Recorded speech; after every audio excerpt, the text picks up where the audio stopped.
Snow fell quietly across the small town, covering everything in a soft, deceptive calm.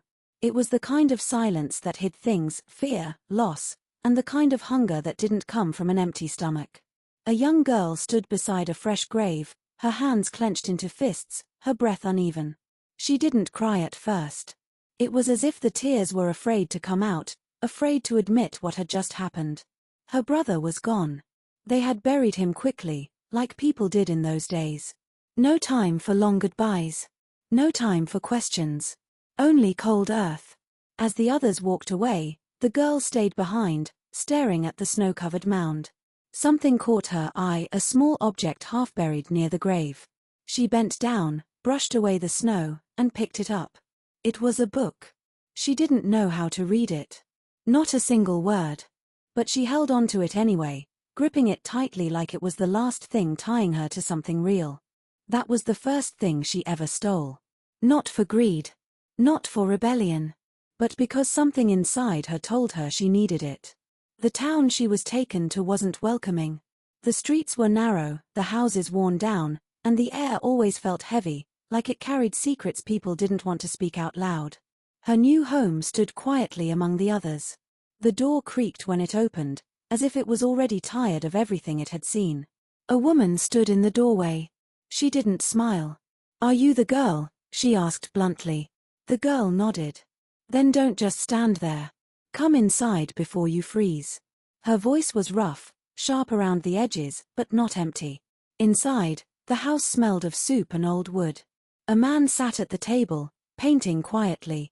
He looked up, his eyes soft, kind in a way that felt unfamiliar. "Well," he said gently, "you must be Liesel." She didn't answer. She didn't trust kindness yet.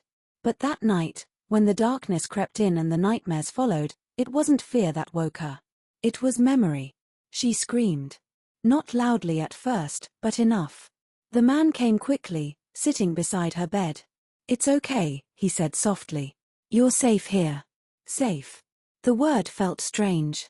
He noticed the book clutched in her hands. "You can read?" he asked. She shook her head. He smiled slightly.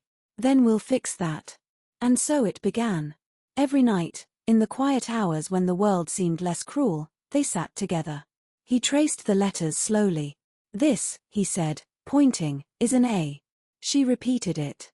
At first, it was frustrating. The words refused to make sense, the letters danced around like they didn't want to be understood. But she didn't give up. Because those pages, they held something. Something powerful. Something that made her feel like she wasn't completely lost. Outside, the world was changing. Flags appeared. Voices grew louder. People marched. Words were being used, but not like hers. Not soft, not curious. Loud. Angry. Dangerous. One night, a fire burned in the town square. People gathered, throwing books into the flames, watching them turn to ash.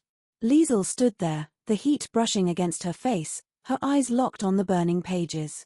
She didn't understand everything. But she knew this was wrong. Words weren't meant to be destroyed. They were meant to be held onto. After the crowd left, when the flames had died down to glowing embers, she stepped forward. Her heart pounded. Her hands trembled. But she reached into the ashes anyway. And pulled out a book. Burnt at the edges. Still alive. She hid it under her coat, her breath quick, her chest tight. That was the second thing she stole. And this time, she knew exactly why. Back home, she opened it carefully, brushing away the soot. "Why do you do it?" the man asked quietly, watching her.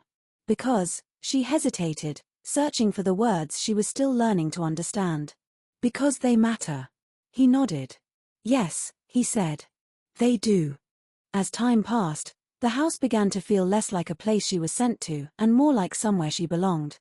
The woman still shouted, still complained, still acted like everything annoyed her.